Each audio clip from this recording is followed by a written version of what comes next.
Enrique, okay.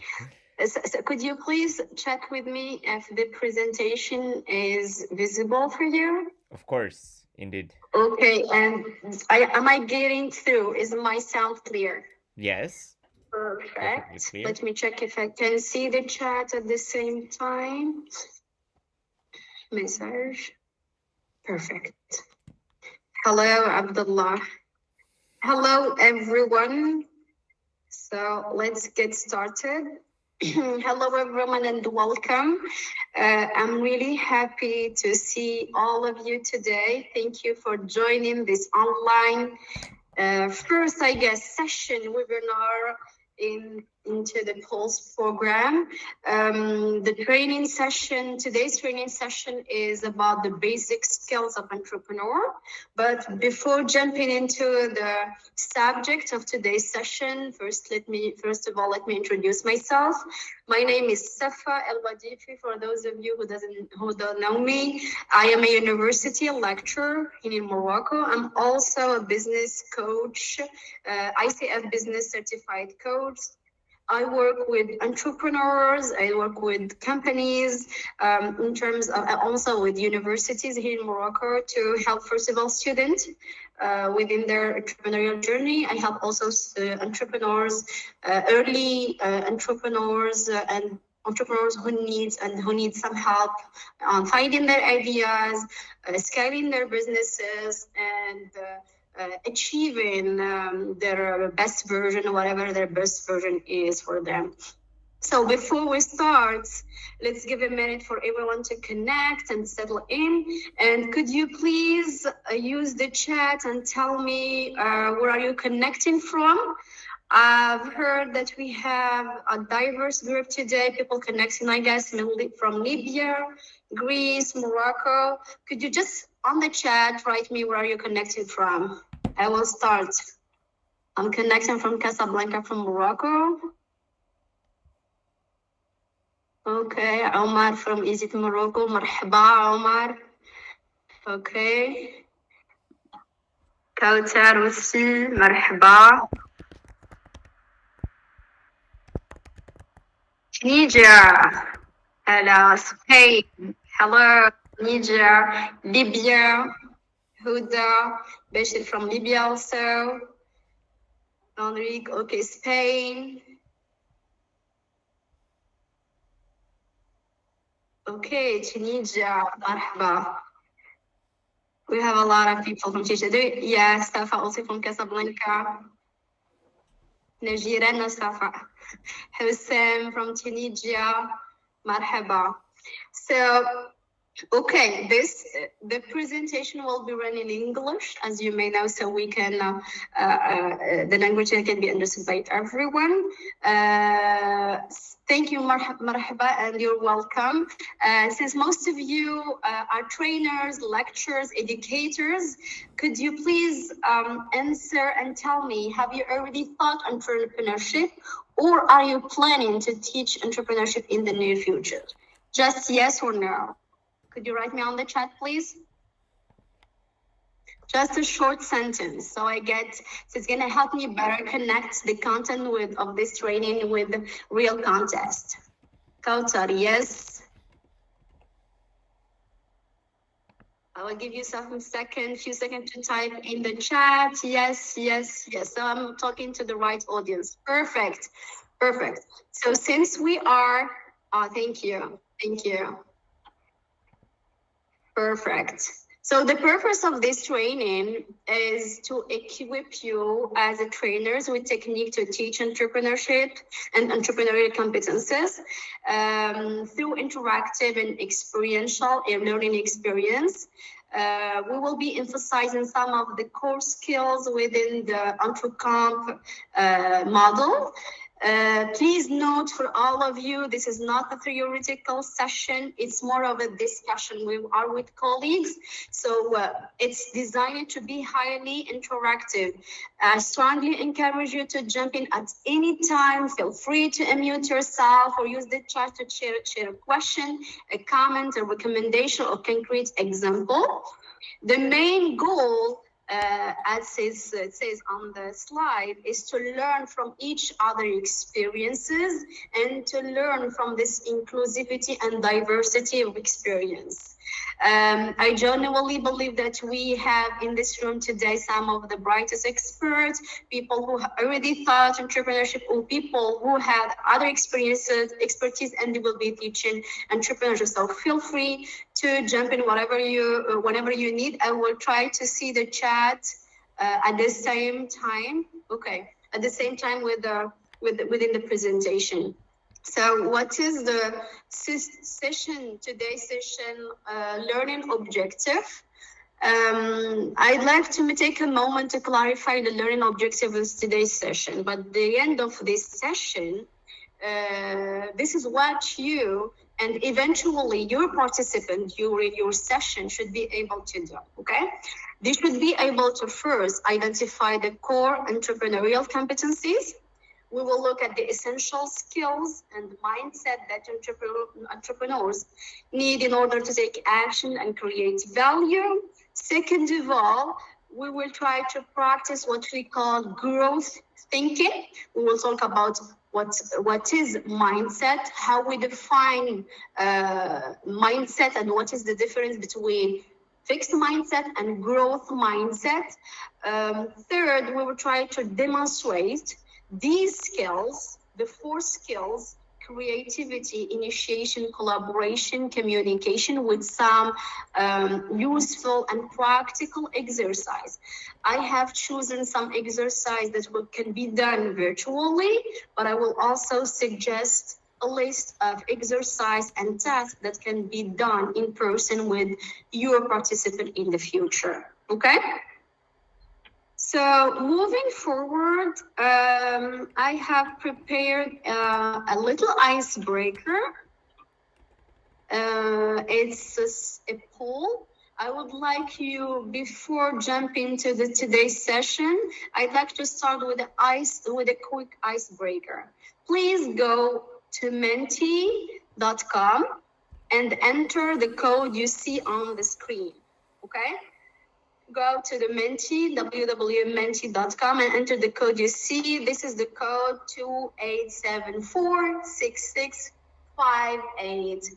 The goal is simply, since you are trainers, educators, people with expertise in entrepreneurship, to answer this basic question that's going to help us set the tone for today's meeting, okay? So in your point of view, what is the first skill, or what is the main basic skills that comes to mind when you hear the word entrepreneurs? Are you able to connect to the menti.com? Could you just give me a hand? Okay, if you cannot tell me if there you have, okay, perfect. Thank you for thumbs up. Okay, we'll write, thank you, menti.com. Okay, yes, I've connected, perfect. There's no right or wrong answer, and you are allowed, since we are a small group, you are allowed to give me 4 or 5 basic skills to be a successful entrepreneur. And at the same time, meantime, I will stop and I will connect. I will share the screen of the results. Okay. Okay. Let me share the screen of the result. I have only 2 results here. Could you confirm that you are able to get to the menti.com? The code. Okay, I will write it down. I will write it down for you.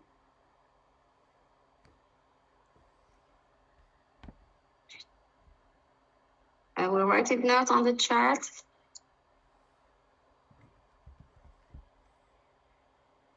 Meanwhile, please, the others, feel free to answer on the Menti. Okay, there you go. Amira, you have the code. Okay.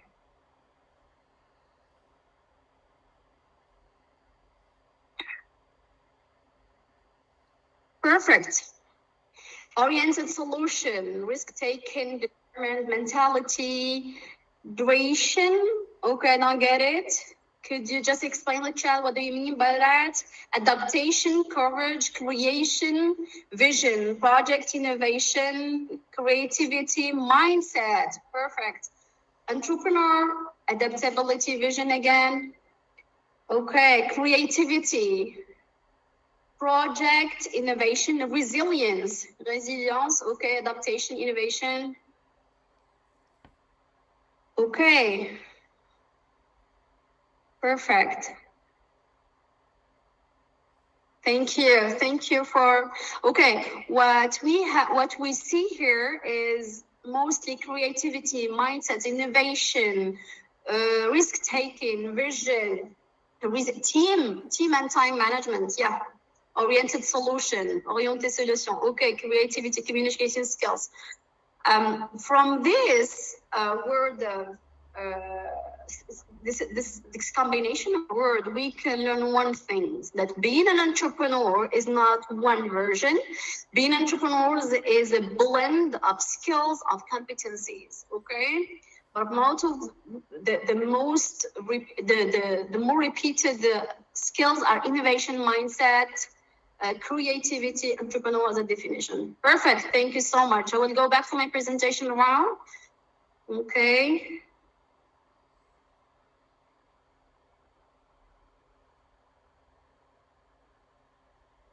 Perfect.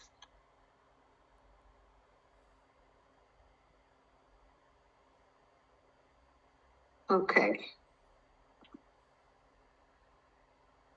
Thank you so much for your reaction. So great, now that everyone has submitted their answers, let's just summarize the main skills. We have seen risk-taking. I have received a message here directly to me saying it's leadership, problem solving. Some of you mentioned communication again, creativity. So that's exactly what makes entrepreneurship so fascinating. There isn't just one essential skills. Entrepreneurship is a really blend of different competencies that complement each other. And that's what we are going to explore through this today's session. Understanding these skills, first of all, and second of all, how we can implement these skills, okay? So this is the most important question we are trying to answer.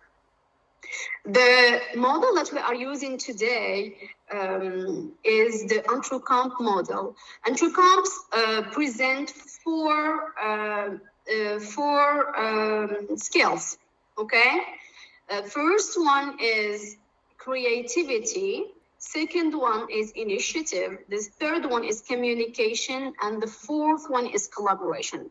What you have mentioned into the word clouds 2 minutes ago, this is something we can squeeze in and put it in one of these skills. For example, creativity. When we talk about creativity, is not this being artistic.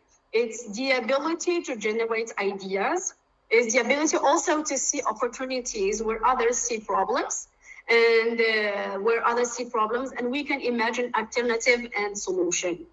Okay, the second skill is initiative. Initiative, this is what push entrepreneurs to take action instead of waiting. It's the ability to start, to try, to take responsibility and drive things forward, okay? The third, and which is very, very important skill, is communication. I've known a lot of entrepreneurs with great ideas, with great initiatives, with great business models, but they lack this ability to communicate, to convince, to persuade, and it creates a setback in their career and during their journey. So an entrepreneur must be able, as you may know, I'm pretty sure that you are aware of that, they should be able to express an idea clearly, convince others, build support, build community, because we know also that community and network is the network of each entrepreneur. And the fourth and the last skill is collaboration. Entrepreneurship is not a solo journey. you need people, you need partners, you need stakeholders, you need to combine strengths and co-create solutions. So these 4 skills, creativity, initiative, communication, and collaboration, are going to set the foundation of all what we are going to present today. Okay, but before talking about the importance of each skill, I wanna tackle one of the main elements of being an entrepreneur. I want to talk about something that plays a huge role in entrepreneurship and in our personal growth, which is mindset. Our mindset, your participant's mindset, is not simply the way you think about your abilities, your challenges, and your potential. It's also the way how you see your potential. It's the way how you perceive the growth of these elements.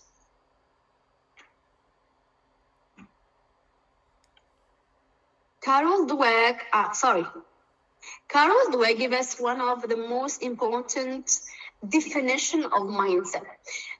Carol Dweck, who worked on the question and the concept of mindset for more than 30 years, explains that mindset is the way how you see yourself, the way how you see others, and the way how you see the world. Okay, and she believes she comes to the conclusion that talent and intelligence are not gifts. You need to work for them. You need to work for them. With the right strategy and enough effort, I can get better at anything. This is the concept of growth mindset. And whenever we talk about mindset, I tend to explain to my participant that there is 2 types of mindset. That we have the growth mindset and the fixed mindset. And the question I get most of the time, and I believe you get it also when you interact with your participants, is what type of mindset do you have and what type of mindset I have. When I get asked this question most of the time, I have with me a series of questions.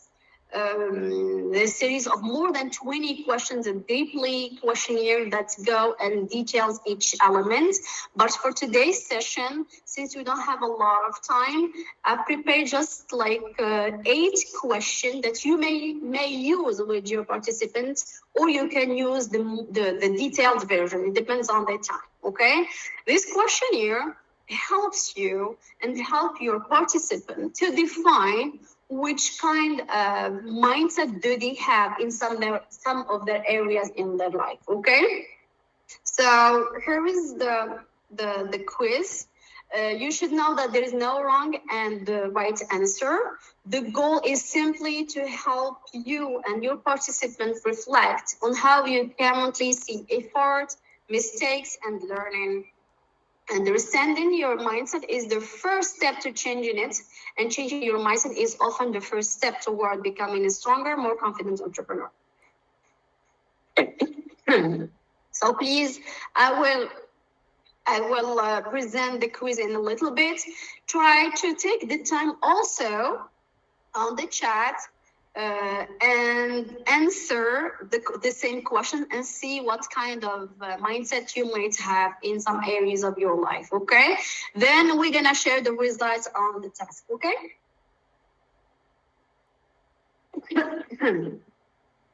So take a piece of paper or the notes on your phone and try for each statement or question to write down, do you agree, yes or no, simply, okay? Could you give me a thumbs up if you get the exercise and the quiz?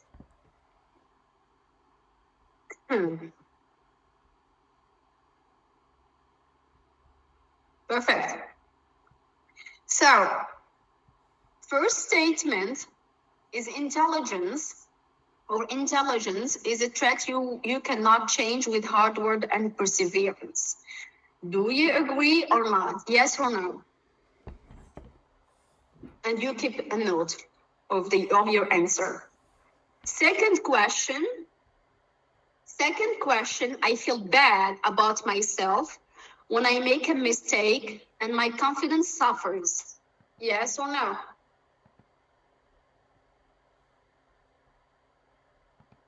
Third statement, everyone is born with natural talents and ability. It's very hard to compete with natural talents. Yes or no? Fourth question, if I fail a few times at something, please keep track of all your answers. We're gonna need them at the end. If I fail a few times at something, I usually move and call it a quiz. If I don't understand something quickly, I assume it's not for me. Yes or no?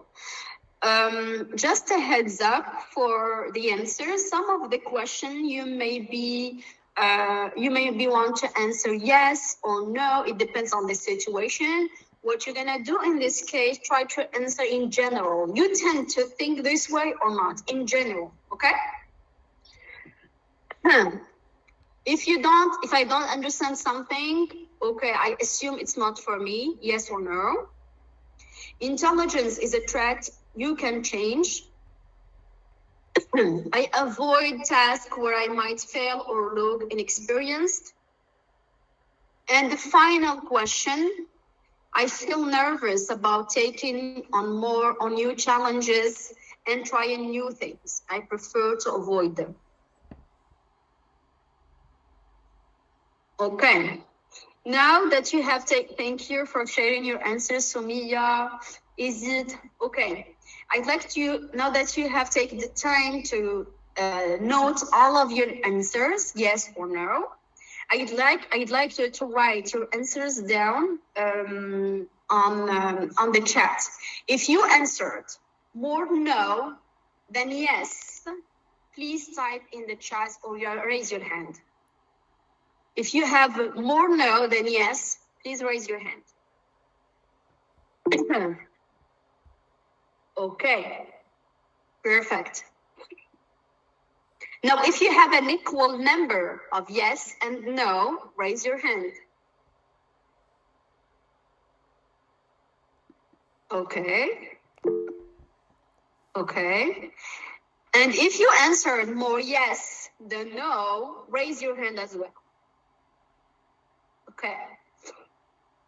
So for those of the last group who answered more yes than no, most likely in some areas in your life, okay, you lean towards fixed mindset. More no more than yes. Yes, okay. I'm talking about those who answered yes more than no. If you are or you belong to this group, yes more than no, most likely you lean or you tend, yeah. So it's the opposite. I'm talking about the opposite. In some areas of your life, you may adopt what we call a fixed mindset, or at least you tend to have it in some areas of in your life. What I mean by that is you have a fixed mindset when you act upon some project, maybe in your personal life or professional life. But again, this quiz is a small version of a quiz that you need to have normally a longest one, 6 no and 2 yes. Okay, I'm coming to these groups. If you belong to the group of more no than yes, most likely you tend to be or to lean toward a growth mindset. What I mean, or the next question is, what is the difference between fixed mindset and growth mindset? I will go back to Carol Dweck, who worked on this subject of mindset for more than 30 years, and she has published one of the most outstanding books on mindset. She explains in her book that in a fixed mindset, she had done a lot of experiments on students, and she said, in a fixed mindset, students believe their basic abilities, their intelligence, their talents are just fixed threads. They have a certain amount, and that's it. Then their goal becomes to look smart all the time and never look dumb. So those people who tend to get the fixed mindset believe that sees their abilities as something you either have it or not, okay? And feels for them like proof that they are not good enough. And the challenges they may face in life, the setbacks look scary. So they prefer, and most of the time they prefer to avoid them and to stay in their comfort zone. So this is basically the fixed mindset. The growth mindset is the opposite, okay? And I will quote Carol Dweck definition. In a growth mindset, students understand that their talents and ability can be developed through effort, good teaching, and persistence. They don't necessarily think everyone's the same or anyone can be Einstein, but they believe, this is very important nuance, they believe that everyone can get smarter if they work at it, okay? So growth mindset believes that skills can be learnable. And I believe, from my point of view and from my experience, and I think you have also encountered a lot of experiences with entrepreneurs. I believe that entrepreneurship is not innate; it's something acquired. Being an entrepreneur or having the skills of an entrepreneur is something you can learn. It's learnable. It's something you can develop with practice, repetition, and with experience and taking action. So this is the first foundation we should do before jumping into the basic skills of entrepreneurship. We should set the tone and explain that to be an entrepreneur, you should adopt what we call a growth mindset, right? The second question I get at this level, at this point is, if for those of you, especially for those of you who found that they have fixed mindset in some areas in their life, they may wonder, how can I develop a growth mindset? Okay. So this is when we will tackle a new interesting concept called, I think you are familiar with it. It's called neuroplasticity. When I work with entrepreneurs, they tend to tell me this, either you have it or not, either you are an entrepreneur or not. And this is the scientific response. The scientific response for those who are saying that entrepreneurship is innate is neuroplasticity. Neuroplasticity today proves otherwise, proves that our brains are capable of forming new connection and learning throughout lives. So let's take a quick look to see how neuroplasticity works. Neuroplasticity, very basic, with basic word, is the brain ability to change, to adapt and grow throughout life. It allows us to learn new skills, new habits, and recover from setbacks. So every time we practice something new or think in new ways, our brain creates new connection between neurons. This means simply that even if you have a fixed mindset, in some areas, you can develop and improve your abilities through effort and learning. So our brain is not fixed. The second question is, now that we have learned a little bit about this flexibility in our mind, how we can learn, scientifically proven, how we can learn and how we can adopt new skill. There is a process called the 4 stage of competence, okay? There is a simple but powerful, it's a simple but very powerful model with 4 stages. We have the first stage, is called unconscious competence. Unconscious incompetence, then the conscious incompetence, the conscious competence, and the unconscious competence. 4 stages from the bottom of the pyramid. I will explain this 4 stages of competence with a funny example I use it most of the time with my participants. When I try to teach them the fourth stage of developing a skill. I give them an example with within my life. I have been always a horrible cook. I don't know how to cook, and I believe in the first years of my marriage, I've always believed that I knew how to cook couscous. Okay.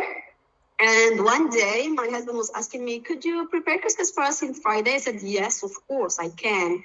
Then I went to the kitchen. I took 4 hours. I bought all the vegetables, the meat and everything. It took me like 4 hours to prepare it and try to remember the process because I have seen my grandmother, my mother preparing the couscous. And then in my mind, in core of my idea, and I believe that I knew how to do it. But while I was preparing it, at some point, the result was not that good because I have seen it on the face of my husband when he tasted the couscous for the first time. I was like, what's this?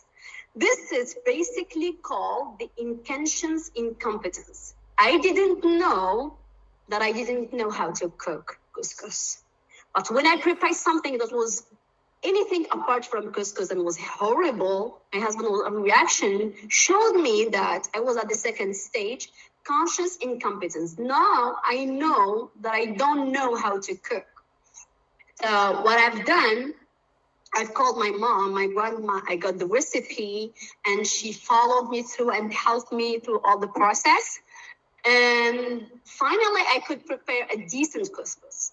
So this stage is called the conscious competence. Now I know how to prepare couscous, but I need to have all the presence, the ability, the method, the recipe, the help of someone. I can do it, but I do it with a lot of presence and a lot of consciousness. Now, after like 15 years of marriage, I can prepare a couscous without seeing a recipe, without the help of my parents, my grandma and parents. And I can do it easily. It's becoming, as we call, automatic. This is the fourth stage of developing a competence, which is the intentions competence. So remember, the fourth stage of competence are very important when you want to teach the basic skills of entrepreneurship. As educators, as a trainer, you should work with your participant to identify each skill, the level of each of their skills. Are they on the bottom or the top or the middle? Okay, and teach them also that to get from one stage to the second or the third or fourth, they should practice, they should do it, they should practice, which make perfect, right? So again, to summarize, every skills, whether it's creativity, initiative, communication, goes through these 4 stages. Understanding this process help us to be patient, help us to get to teach our students, teach our participants that they need to stay motivated, they need to stay disciplined, and to recognize that the mastery takes time, takes awareness, and takes practice, especially what we call consistent practice. What is the importance of growth mindset while teaching the entrepreneurship skills? This is something I have noticed. I am pretty sure that you notice the same thing.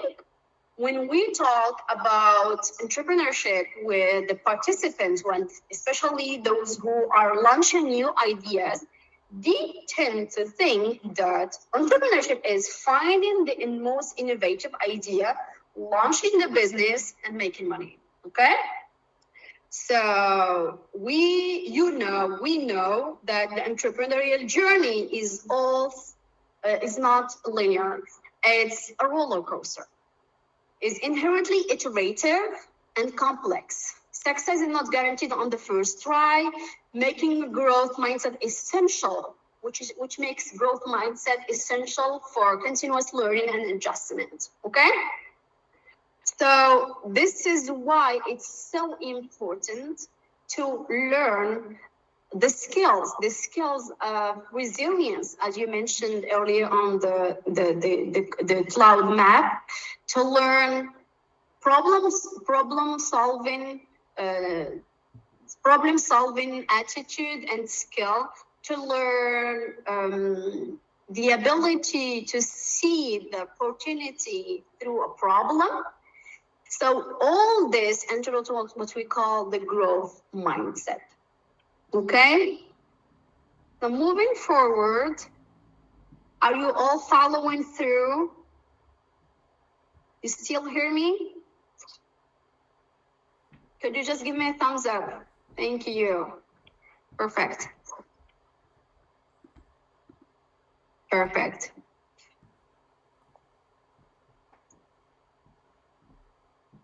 So, okay. Before going to talk about the skills, most of the time what I'd like to do with my participants, is a series of games to explain to them the difference of attitude, of reaction when you have a fixed mindset and when you have the growth mindset. And one of the games or exercises that I do is called the hot seat. The hot seat is one of the perfect game you can use during the in-person meeting. It's simply you need a chair, okay, that you're gonna put on the stage, and you're gonna ask one of the participant volunteer to come and sit on the chair. It's called the hot chair. And the hot seat, he will be or she will be seated, and you will give him or her a scenario about, for example, you must pitch your idea with little preparation. This is an example of the scenario. You're gonna give him the scenario, and then they have 5 seconds to respond in 2 rounds. The first round, they need to respond with a fixed mindset, okay? They need to use the phrases of a fixed mindset. Then they have afterwards a 5 seconds to respond with a growth mindset. I will give you an example. First round, you're gonna tell him to respond with a fixed mindset. It may maybe like this: I'm not ready, let's postpone. What if I look stupid? What if I look dumb? This is too risky, this is too dangerous, I cannot do it. Those kind of fixed mindset, and you let the person speak and verbalize as much as words within the fixed mindset. Then quickly ask him or her to switch to the growth mindset. Now, if you have a growth mindset, if you see challenges as an opportunity, how you are going to react to this situation, then they will start, okay, let's do this quick and honest pitch, simple and clear. Let's share what I know and improve next. Imperfect action beats perfect inaction. I'd rather start today than to wait. And you put them in this growth mindset. So the construct of the 2 answers and the 2 energy create a very funny and especially a gap between fixed and growth mindset. And students also may see the energy and the difference, okay? So what I'd like to do, if you allow, I have prepared, I guess, 3 scenarios or 2, and I will give it to them. I will project the scenarios for you. And each one of you please take the time to answer first round with a fixed mindset, how you are going to respond to this scenario, okay? Take some moment and write me on the chat. I will read it, okay? So the scenario is like this. Your idea gets rejected in a meeting. How you might be responding with a fixed mindset. What kind of phrases you may be using. What kinds of attitude you may have. Could you write me on the chat with any language you want? French, Arabic, English, whatever suits you. If you are exposed to this situation, okay, your idea gets rejected in a meeting. If you have a fixed mindset, okay, and you see failure as something that is the end of the world, and your confidence is Your comment is match how you are going to react and what kind of phrases or word you are going to use. Okay? I won't be able to provide another idea next time. Yes, it's done for me. This is the last time I will be speaking in a meeting. Thank you, Safaa. Come on. Taking it personally, yes. And crying my eyes out. Thanks for the feedback. I will take it on board and improve. Sonia, this is a growth mindset answer. We will keep it for the second round. Feeling discouraged or embarrassed, totally. I've got a personal response here on the private called, okay, maybe my ideas were lame. I will becoming defensive. I will be feeling discouraged or embarrassed.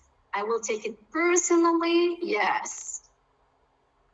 Someone else told me on the chat that I will, je vais prendre les choses personnellement. Okay, I will take it personally also. Perfect. Someone else, why bother next time? Yes. Feeling embarrassed, I will not repeat it again. I might think that I'm not enough or that my idea was bad. Perfect. Okay, switch. Comprendre pourquoi l'idée est rejetée. This is a growth mindset, Amira. This is a growth mindset. Okay, thank you. We will second round. I would like you to take the same scenario and now answer with a growth mindset response. I have two responses here that aligned with the growth mindset. Comprendre pourquoi l'idée est rejetée. Understand why the idea got rejected. The second one is, Sonia. Thanks for the feedback. I will take it on board and improve. This is a growth mindset response. The idea was rejected, not me. I love this one. This is all the opposite about taking it personally. We need to adapt and rebuild our thoughts. I love it. It's normal. I will try to improve. Perfect. I will take the feedback positively and try to understand the reasons. Perfect. I will repeat it in the right time. Yes. I discussed the idea until none of us be convinced. Okay. Don't give up. And yeah, I'd like to know where are the flaws and which aspect I can improve. Perfect. I will try to understand the feedback and improve my ideas. It's not a bad, it's a step forward. Okay. It's not bad, it's like rejection is the right redirection. I will refine my idea. I will make it better next time. If this version doesn't work, I will adjust and present a second version. I will make it better next time. Okay, great. What specific feedback can I use to improve it? All what I'm hearing is perfect. Sounds great. Imagine doing this task with your participants in person. The energy flips very quickly, and the magic of seeing the power of words is so interesting. Just after that, you can comment on the importance of words on our mindset. It's all about set up a good mindset for progression. Yes. Thank you, Majdi. I'm still receiving some answers on the private. Great, perfect. If you receive the presentation, you're gonna find other scenarios that you might use with your participants and students. You are asked to lead the project, you don't fully understand, the mistake has been made in a project, how you're gonna react with the growth and the fixed mindset. Perfect. Moving forward, thank you for your interaction. Thank you so much. Now that we have talked about the importance of mindset, let's move to one of the most important elements of entrepreneurship skills, which called the archetypes of entrepreneurs. We as experts, as trainers, we tend to think for me, I tend to think that I always thought that being an entrepreneur, there is only one profile, okay? And that there is only one way to do entrepreneurship. But when I studied entrepreneurship and I started mentoring people, when I have become an entrepreneur also, I've learned the hard way that there is different profiling of entrepreneur. And the key element to success as an entrepreneur is, first of all, to get to know yourself, to get to know which type of entrepreneur you are, so you can align the business, the vision, the mission, the business to your profile, okay? So there's different type of profile of entrepreneurs. I'm using, there's a lot of, if you are familiar with that, there's a lot of quizzes and profiling that we can use to identify which profile. I use the wild dynamic profiling by Roger Hamilton. He distinguished between eight profile, and this is a paid version, but you can use a free version of it. The goal of it explain why this model or this framework by Roger Hamilton shows that entrepreneurs do not create value in the same way. Each one has a natural path to wealth based on their strengths, personality, and the way of thinking. Okay? And why it's important to explain that there is different profiles for your participant. This visual highlights that you see highlights a simple but powerful idea. There is no single way to play a sport, just as there is no single way to be an entrepreneur.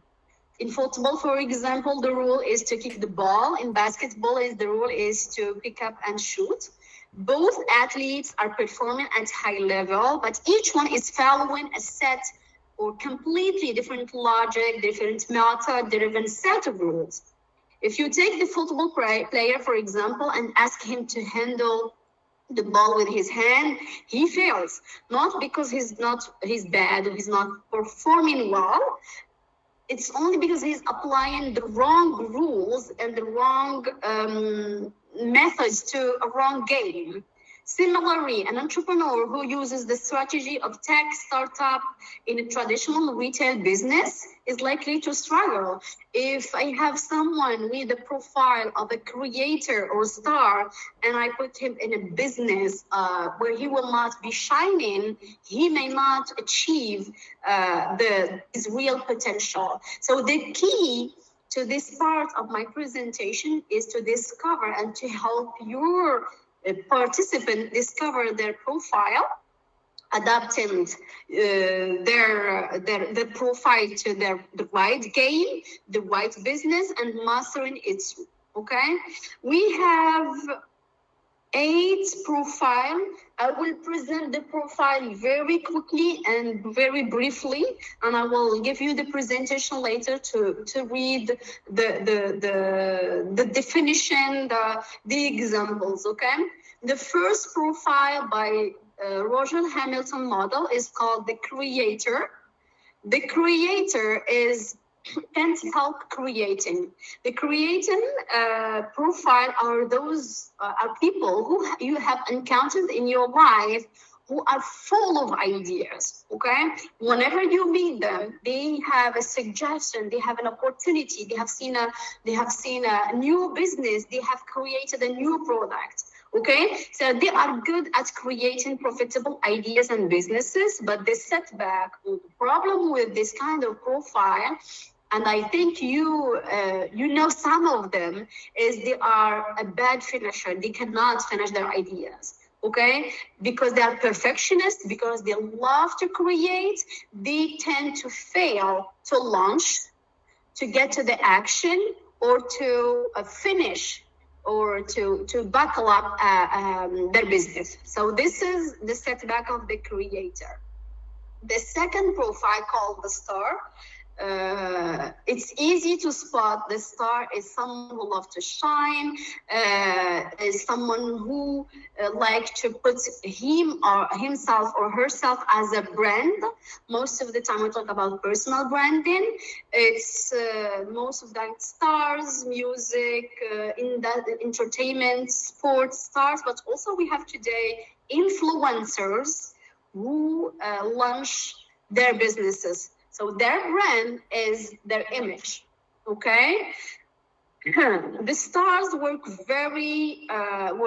better with supporter. The supporter are a profile of people who love to lead people, and they lead with empathy. They are a great networkers because they have a huge ability they have an interesting amount of emotional intelligence, and they believe that the success can be created when we connect people and through people. One of the great examples we have in business and entrepreneurship in the US is Jack Welch, the founder and the president, of General Electric. And we have the deal maker. The deal maker, a great example of deal maker is Donald Trump. Donald Trump started with not really an idea of business, but he started by connecting people and bringing people together. So the profile of entrepreneur, and we know a lot of people who have this ability to connect people, to connect, for example, a sales, someone who wants to sell with someone who want to buy. And this ability helps them to create best opportunities and best deals, okay? Donald Trump is one of most interesting and remarkable deal makers in history. And we have the trader. Trader are profiled very easy, who are doing trading. Trading basically buying low, selling high. And today, during my mentorship, I have encountered a lot of young G entrepreneurs, like Generation G entrepreneurs, who are leaning forward to get to the trading business. The accumulators, the perfect example is Warren Buffett. Those kind of profile tend to collect and appreciating assets. They build their business and their wealth slowly and steadily over time. Their key strength is patience. They prefer consistent, predictable growth rather than quick wins. We have the Lord. The Lord are profiles of entrepreneurs who likes to control everything, all the process. They hate to be stars. They hate to be shown. They hate the attention. But instead, they like to create a complete system, and they don't want you can find them where they are fixed asset and generating cash. And the perfect example for the Lord is Larry Page, the founder of Google. Then we have the mechanics, the last profile. The mechanic is not really someone who can create an idea, but he is someone who has this ability to polish, to enhance, to brush up an idea, a business. The perfect example is Mark Zuckerberg. As you may know, Facebook was not an innovative idea. Before Facebook, we had, for those of you who can remember, we had MySpace. MySpace was a platform, customized platform, like Facebook, where we had our profiles, where we can share music. The setback of MySpace was customized, over customized, so it was very heavy in terms of technical. It was very heavy, and the user experience in MySpace was very was not appreciated by the client and the user. Mark Zuckerberg jumped on the idea that he took, first of all, from one of the les jumeaux, from one of two of his friends, and he took the business model of MySpace. He brushed up the idea, he enhanced the idea, the business, and in 2040, if I'm not mistaken, he launched Facebook. So Facebook is not any innovative idea coming from scratch. It's something that was polished based on MySpace. Why it's so important to talk about the archetypes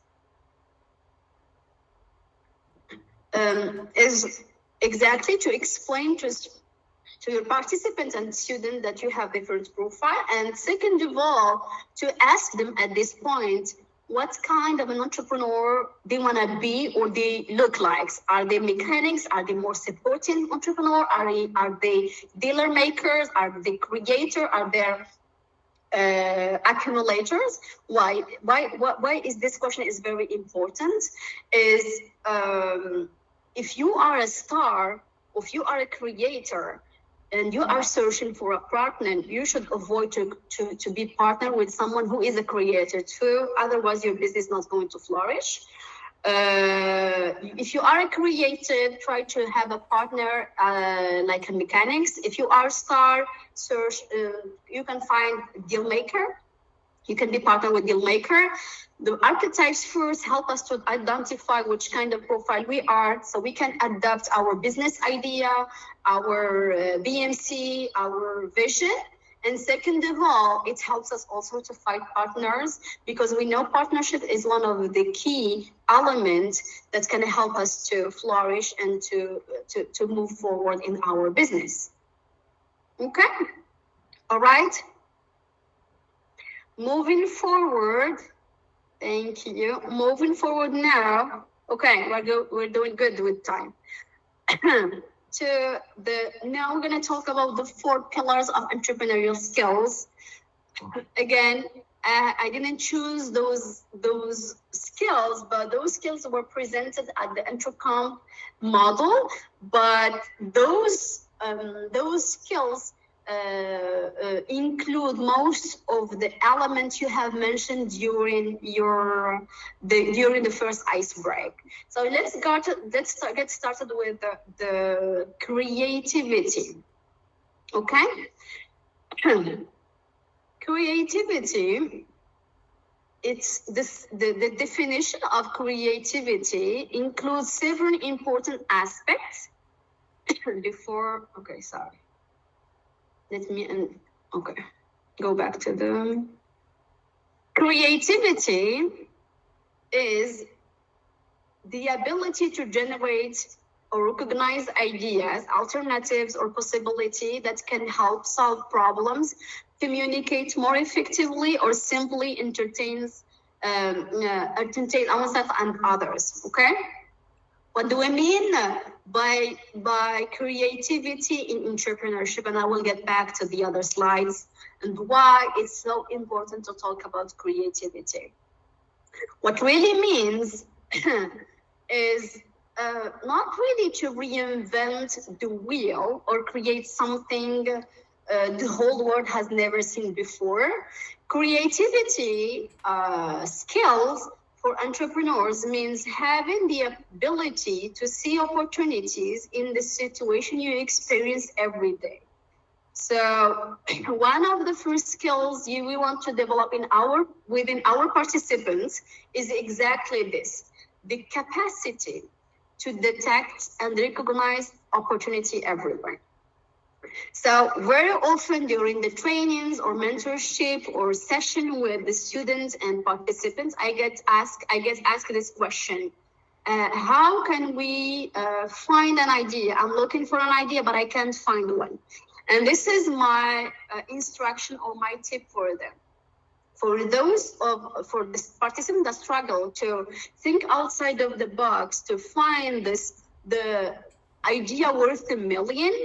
Okay, I ask them to write down, to look around, first of all, to observe the ecosystem, the community, and to write down all the problems they encounter daily, or their community encounter daily, okay? At home, at school, in their workplace, in their city, in their community. And then second element is to start imagining possible solution. This is how creativity starts, not with a magical idea, but with observing the world differently, okay? And second tip, this is the first strategy, is looking around, observe, notice, and propose and suggest a solution. Second of all is to observe and notice something that already exists, but need to be improved, okay? And the best example that I can give is the example of Facebook, okay? It wasn't the first social network. It was a better version of MySpace, okay? He noticed that is something that is working, that has a lot of potential. He took it and he simply created a cleaner experience and a better use interface that difference in experience and user experience. Okay. There is another way how we can find an idea is maybe you are working in a business and you see things being done differently. The perfect example I can give, and you are aware of that, I guess, is the example of Netflix. Reed Hastings, the founder of, one of the founder of Netflix, back then he was working at Blockbuster. Blockbuster is a brick mortar business. The business model was based on the renting DVDs, CDs, CDs, and they were paying penalties if you were penalties of fines if you are late on getting your CDs back. So Reed Hastings was working there, and at some point of the evolution of the business, he suggested to the founder of Blockbuster to launch a new business. Not really a new business, but he advised the Blockbuster founder to launch the lending CDs and DVDs via emails. Okay, then maybe start streaming online. Blockbuster founder back then ignored the opportunity, or ignored the idea, and ignored the pain point of their client. And this is one of the best, the hugest mistake of most of the businesses back then, is falling in love with their products and services and forgetting about their client. And this is the advice I give the entrepreneur that I mentor. Don't fall in love with your business or your idea, fall in love with your client. So back to the story of Blockbuster and Netflix. Reed Hastings decided to to quit Blockbuster. Then he launched Netflix. And he launched Netflix, then he launched the streaming, and we know the story, the success behind Netflix. And in 2010, Blockbuster declared bankruptcy. Declared bankruptcy because they refused to change a component, an element in their business model. This is why creativity and thinking outside of the box, changing, being adaptable, being flexible is one of the most important skills that make an entrepreneur successful. So again, creativity isn't always about genius or innovation. Most of the time, it's simply about having the courage and the ability to look at things from a different angle, to notice inefficiencies, to imagine a better alternative solution, and to act on it. Okay? Getting back to this task, when we talk about creativity, it's very important to explain, but it's also important to vehicle the message through some exercise. This is one of the exercises I suggest to if you are running this class, maybe online or in person. It's called Crazy Ideas, Real Opportunities. I will explain the process of the exercise. Then I will move to the second skill. But the learning objective of this exercise is to understand creativity as the ability to generate a new idea. The process is very easy. Step number one is step number one of this exercise is you're gonna define the participants into small groups. You have big groups, you're gonna divide them into small groups, and you're gonna give each participant a market problem or a need. For example, how can we help students better manage stress? How can we regulate the consumption of social media? Find a problem. Then each group must generate 10 wild or crazy ideas in 5 minutes. You should encourage especially the funniest and absurd ideas. The crazier, the better for sparking creativity. And I know that you are familiar with the exercise. You have done it a lot. It's called the ideation. But the way how you're going to run it is the most important. We should encourage our participants. There is no right or wrong answer.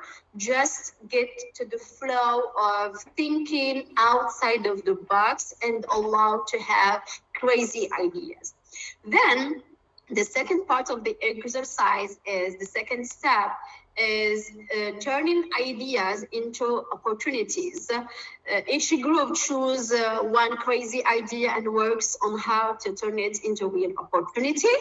Okay. The third step, where we're gonna work on the fourth skill, which is communication. We can ask the student, the participant, to share and to present their idea to the group, and the other participants are invited to give feedback. How could this idea be improved? How could this idea be implemented? So this is one of the tasks I use to ignite the creativity and their mindset.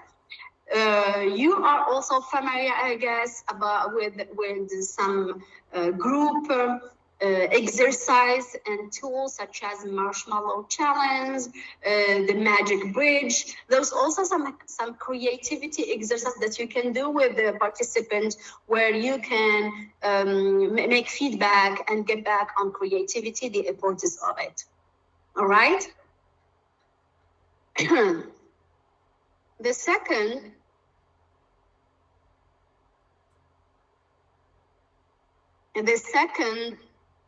skill is initiative. Okay. What do we mean by initiative is just taking action, and this image and this illustration illustrate perfectly what do we mean by taking action. And I think it makes sense for you, and it resonates with you. Personally, over the years, through my experience mentoring entrepreneurs and serving on many juries boards, evaluating startup pitches, I have noticed a pattern. And I think you agree with me. And I want to share with you a story that perfectly illustrates the importance of taking action. A few years ago, I worked on a program in collaboration with the US Embassy, and I mentored a brilliant team that had an innovative idea. I remember it was an eco-friendly platform, collaborative travel platform. Back then was very, very innovative. Their business model was impressive, the pitch was strong, and the vision was very inspiring. 1 year later, and by the way, they have won the fund, they got the fund. And 1 year later, I met the same startup again, pitching the exact same idea in another competition. So I asked them, I was very curious at the end of the competition, I asked them how things were going And they proudly answered and said that they said, we are still in the pitching phase. We are waiting for feedback. We want to perfect the idea before entering the market. What. It's all a story about we are trying to enhance the idea. And then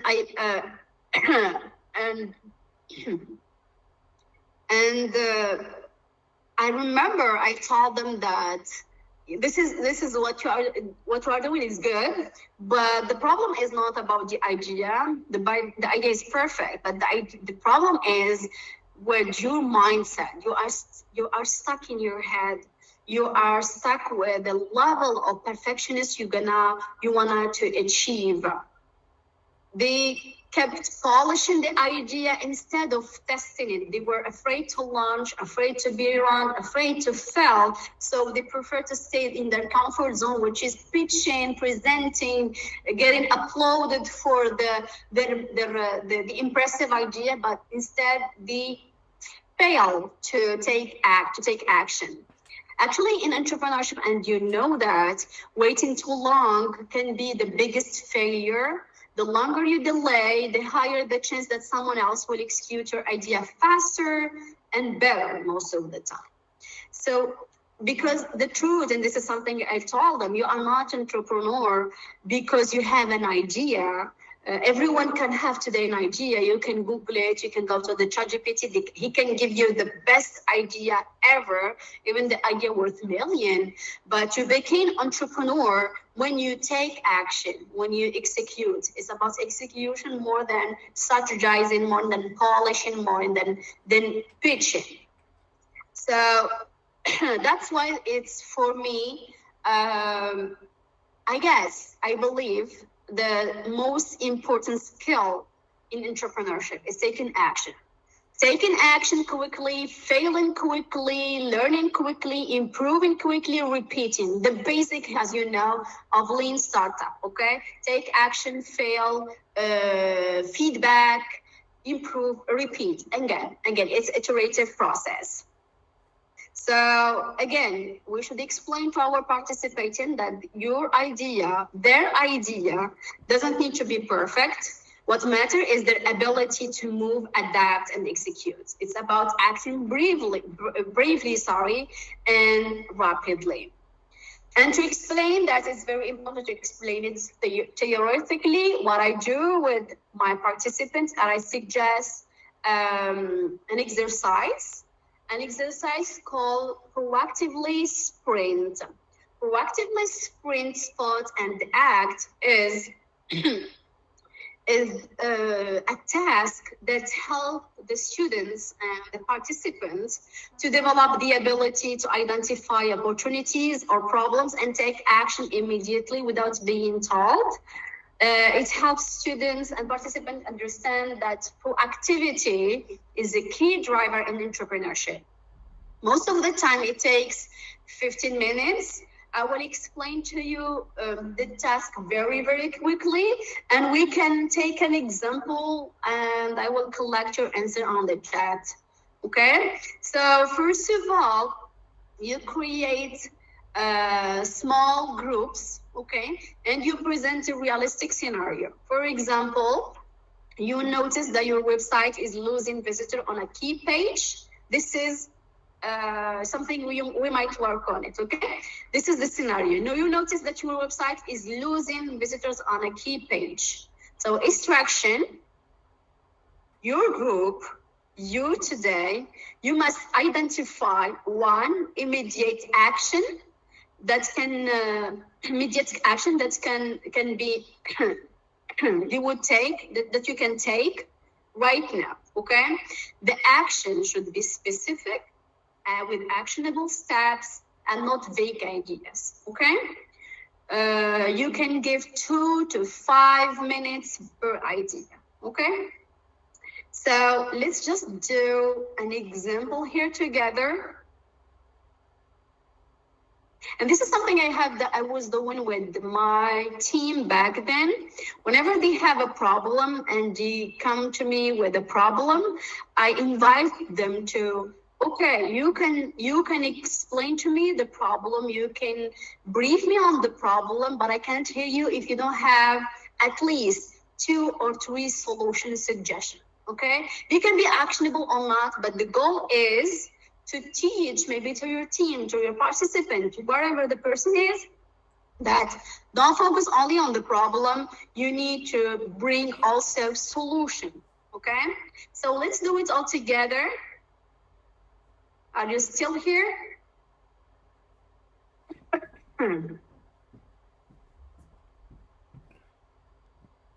Thank you. Okay, so let's do, I will pick an example, okay? Okay, I will pick an example.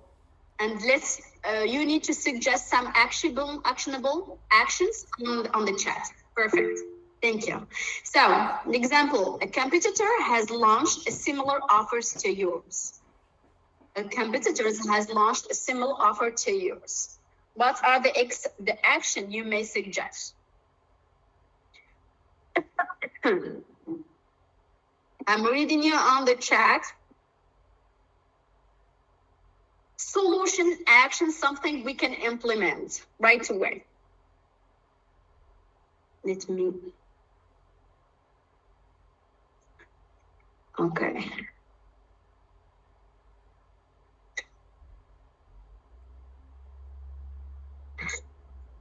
I've copied the problem on the chat. Okay. What you are supposed to do is to write me an action that we can implement to solve this problem. It should be specific, actionable.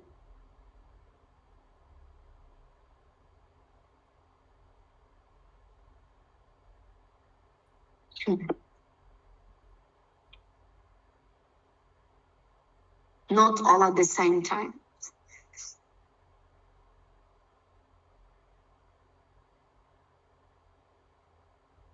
You want me to change the problem?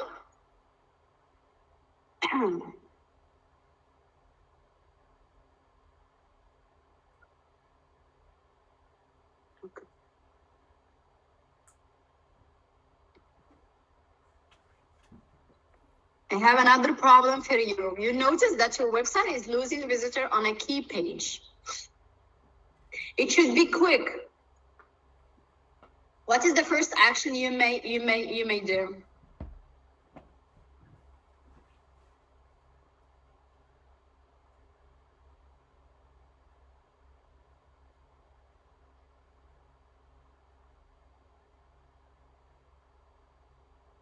Hello, do you hear me?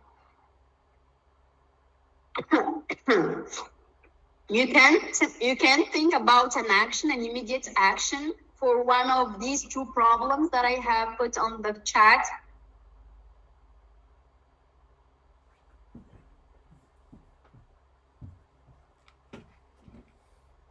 Okay, thank you. Thank you. Sponsoring. Review the CEO performance. Thank you, Kautar. J'ai en privé, vérifier le réseau. Okay, verify the network. Okay. I have another suggestion. I'm trying to read it. It's in English. A benchmark for the first benchmark, analyze the data. I have someone saying organize a meeting. Okay. So this is the dynamic. Yeah, review UX, user experience and design. Yes, sound perfect. I received the bad sign from my boss. An A/B test on that key page, change the headline, call to action button or page layout. Okay, improves visitor engagement and reduces the drop off. Perfect. Thank you so much for your response. The goal of this task is to teach and to teach, especially the participant, how to think on their feet very quickly and how to adapt this solving problem attitude. Instead of focusing on the problem, amplifying the problem, over-explaining the problem, okay? Just to state the problem and to have at least 4 or 3 solutions. With this mindset, the entrepreneurs and your participants may develop this shift of the way of seeing things. The angles of seeing things, it will be totally different. Pour le problème de sponsoriser la page, lancer des publications interactives, revisiter le design de la page. Parfait. Thank you so much for your feedback. Thank you. I'm trying to look at the time. Okay. Okay, moving forward to the third skill. So far, we have tackled the skill of creativity, the skill of initiative, taking action. The third skill, it's called collaboration. What do we mean by collaboration in entrepreneurship is simply that creating a network today as an entrepreneur is becoming your net worth. You have already heard it, your network is your net worth. What I mean by that is collaboration is one of the most essential skills for any entrepreneurs. No matter how strong your idea is, you cannot build, grow, scale a business alone. Okay, successful entrepreneurship is a team sport. It requires the ability to juggle, to work with others, to be able to connect, to combine strengths and create value. Okay, you should be able to collaborate, especially with people that are going to complement or to fulfill the gap you have maybe within your company in terms of competence, in terms of strengths, in terms of expertise. Okay, when you bring together. It's all collaboration is also this capacity to bring people together from different backgrounds, skills, and way of thinking. So you can unlock solution, find new opportunities. How we can do that? The question is, how can entrepreneurs develop collaboration skills? Collaboration skill is not something you are born with, as we said previously. It's a skill you build. And this is how. The first thing you can do to practice or to enhance collaboration is by practicing active listening. Entrepreneurs tend to speak a lot about their businesses without listening to others, maybe, and especially listening deeply so they can listen to feedback and enhance their business model. Okay, so first of all, practice active listening, be understandings of others' needs, ideas, and perspective, which make most of the time a teamwork more productive. Second element, how we can do it is by communicating clearly and openly. What I mean by is communicating clearly and openly is to be able to share and to speak your mind clearly and to speak especially your vision, how you see things fit, how you see the business growing, how you see the scaling of the business. With a lot of transparency first, because with transparency you can build trust and you can prevent future misunderstanding. Okay. Third element, how you can develop collaboration is by learning to give and receive feedback. Okay. Feedback should be positive, should be constructive, should be something that's going to help you to enhance your business, and it helps team especially adjust quickly and improve together. Okay, I know a lot of partnership that has been somehow demolished or smashed because partners and teams didn't find a way how to give feedback positively and especially in a constructive way. Okay, and instead became more critical about their partners, and they break all the core of the collaboration. Fourth, embrace diversity, embrace the differences. And this is one of the advice I give most of the time to entrepreneur I mentor. I ask them, first of all, to identify their strengths, their setbacks, the things that they are lacking, and to find teams or recruit teams that's going to with a different background, with different experience, with different perspective. This is how you are going to enrich the business, and this is how you're gonna work on the process of developing your business. So most of the time, surround yourself with people who think differently from you. Okay, if you want your business to see your business flourishing. Fifth is share ownership and responsibility, and this is one of the most important elements as a leader, is be accountable. It's collaboration works perfectly when everyone in the ecosystem and in the community or in the team feels, first of all, valued and accountable. Okay, so let others, let your team, let your partners contribute, take decision, and lead parts of the project with a lot of positive feedback. And the final element, and I guess it's one of the most important element, is build emotional intelligence. When we talk about emotional intelligence, and you had mentioned on the first cloud words, I'm talking about empathy, flexibility, self-awareness, all these elements and all these emotional components helps you navigate and maintain a strong relationship with yourself, first of all. We know that entrepreneurship journey is a roller coaster.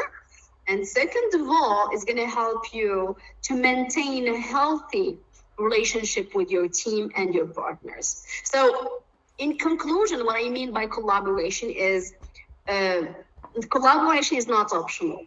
Okay, and I might have said that for all the skills, but yeah, collaboration is not optional. If you are someone who is a geek, loves to work in by himself or herself, you should in your team, or when you are partnering with someone, maybe you are a supporting profile, find someone who is a deal maker, find someone who is a star, find someone who is good with this part of connecting with people, okay, who can do the work and connect and unlock the potential of your team. So, in summary, collaboration turns individual efforts into collective success.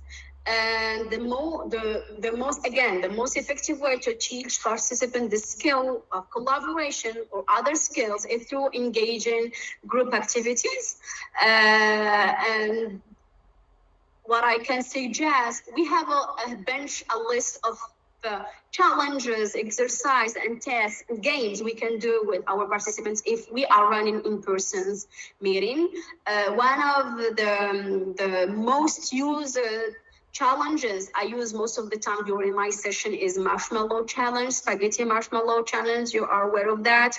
I use the one you are seeing in front of you, the magic bridge, where I give a very small amount of resources. I ask the participant in a limited time to build the longest bridge, and the bridge should be able to be strong, to be the longest. And I will give some elements and add some challenges on the game, so I can ignite their collaboration skill. Okay, most of the time when you run those kind of activities, immediately after the activity, a debriefing session is essential. Okay, it's essential to reflect on the experience. You can discuss with the participant the importance of communication, of the resource management, of the time management also, and the high pressure situation. You can discuss also the problem solving under constraints and other essential collaboration skills. For me, I guess this is the perfect way where you can tackle and discuss and deepen the skill and the essence of collaboration skills, okay? As you may know, this approach not only helps them understand the theory behind teamwork, but also allows them to experience it firsthand in practical and memorable way.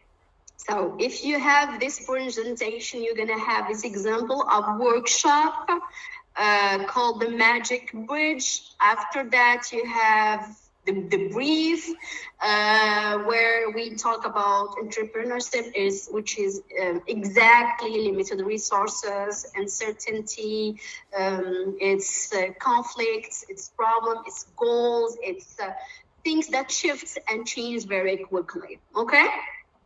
So on this slide, you have the rest of the brief of this game. Coming to the last skill, which is communication. Communication is key and essential in an entrepreneur's life. It helps convey ideas clearly to investors, customers, and team members. At this point, you should explain the importance of having the 7C, clear communication, concise communication. All this is so important, and explain that even if you have a great idea, if you struggle to put it in a story, to persuade others, to listen, to explain, to adapt your message to different entities, to different audiences, you're gonna struggle to convey your message, to persuade your audience, to make an impact eventually, okay? And what I use most of the time before explaining the importance of communication and importance of storytelling. Storytelling, we don't like to hear to people in an academic way. We would love to connect to people. We love to listen to stories. We love to listen to anecdotes, to jokes. So in this communication, you should explain the importance of storytelling as being one of particularly the most powerful tools to engage and to connect with investors, with stakeholders, with partners, okay? I have also a suggestion of different games, exercise that you may run. The one I use most of the time is called the quick pitch challenge. The quick pitch challenge is, for me, and you may have other exercise and other games, but for me is the best one, is one of the best way to develop communication skills through practice, okay? As we know, the practice is the mother of all skills. In this exercise, we will ask you and ask the student, the participant, to do a quick pitch. The goal is not the idea or the problem itself, but to help. Most of the time what we'll be doing, you remember the ideas we have been working on during the creativity skill. We will grab those ideas, those problems, okay, and help them to organize a pitch within the four elements.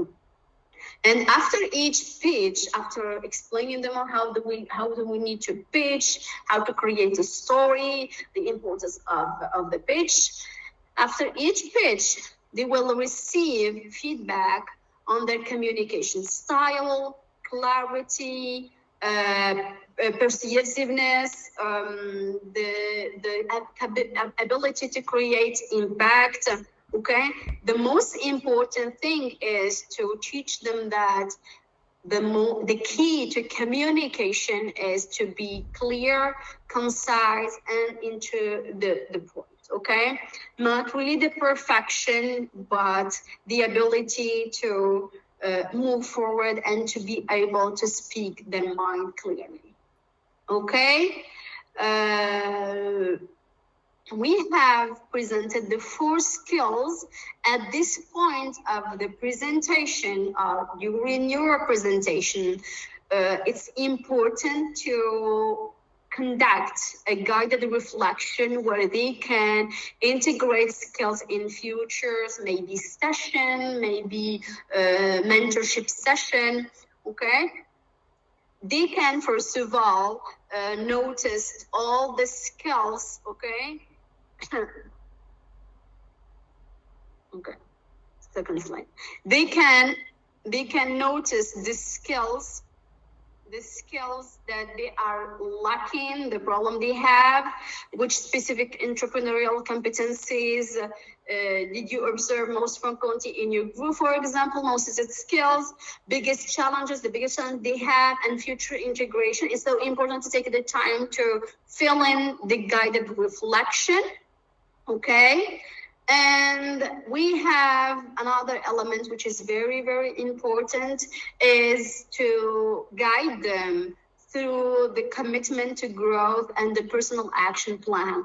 It's so interesting to hear all the information that have been mentioned during the sessions, during the class maybe, or during the workshops, but the most important thing is to get out from this session with the actionable plan. Okay, it's not only about just discovering new ideas or acquiring new knowledge, but understanding what they take away from the experience and how they want to apply it in their life. So take as much as you can during this on this slide. Okay, what I advise most of the time as a facilitation tip, give 5 minutes to each participant for a quiet reflection, and at the end, invite 2 or 3 participants, it depends on the number of your audience, to share aloud the skill they have chosen to focus on and the specific action they plan to take. So this part encourage especially accountability, models through reflections, and helps others see practical way to apply what they have learned. Okay, so same thing, don't forget to ask them what's your 1-word takeaway, and I will take advantage of this last slide because we will be concluding our presentation in a little bit, and I will invite you, all of you, to share 1-word takeaway from today's session, okay? Or 2-word takeaway. On the chat, could you please share with me 1-word takeaway or 2-word takeaway from today's session? You are leaving with what exactly? Nothing? You can write one of these skills that you want to implement, a word, a statement, an example. Okay, continuous improvement, growth, mindset, challenge yourself. Okay, thank you. I see here neuroplasticity. Okay. I see resilience, growth mindset, again, ignite your creativity. Could you share it on public so can everyone read your comments, please? Fixed mindset versus growth mindset, okay. Someone wrote, entrepreneurship is learnable. Learnable is something we have learned, we can learn. It's not something innate, okay? This part of the presentation is very important. Growth mindset. Okay, perfect. This part of this presentation is very important, so you can evaluate the takeaways of your audience. What capture their attention? What are the lessons, especially the words that mark them, the element that mark them. Okay, test your limits. Okay, thank you all for your participation and your interaction. I'm seeing also some comments on the private. The archetypes of entrepreneurs, yes. Okay. Someone else wrote, choose your profile depending on the game you are playing. Okay, yes. It's also aligned what we call the archetypes, the Hamilton archetypes. Okay, perfect. So, so this summarize in somehow my presentation, soft skills improvement to improve to do hard skills. Okay, perfect. Thank you so much for your feedback, for your answers. And yeah, that summarized my presentation. I was very happy to meeting you all, and I would be very glad and delighted to meeting you all next week in person. For those of you who will be here in Begurir, I would be happy to put a face on your names. Thank you so much. If you have a question, if you have a comment, a recommendation, please unmute yourself or write it on the on the text. Yeah, thank you, Kautar. Write your message on the text. I will be so happy to get back to you to answer your question. Thank you, Naima. Thank you, Kautar. Thank you, Majdi. Thank you, Kautar Husseini, Huda, Bashir, Exit Factory, Amira, Henrique, Kautar again. Thank you everyone. Abdou, Sonia, Zinab, Abdou also, Hussam. Thank you so much, Safaa, for your presentation. Back to you. This meeting will be uploaded, okay, to the Pulse platform, and it will be available online for you to watch it again if you want to review some of the content. And as for now, questions, and if you meet her in Ben Gadid, you can enjoy her yeah, sessions. I would be happy also to share the slide of this presentation if you are interested. Just let me know. Yes, please send them to me because I will upload it on the platform, Pulse platform, so that everyone can access them once it's ready. Okay? Of course. The session.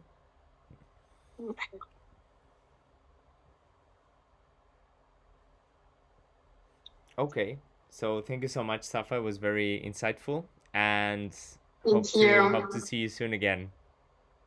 See you soon. See you. Bye-bye. Goodbye.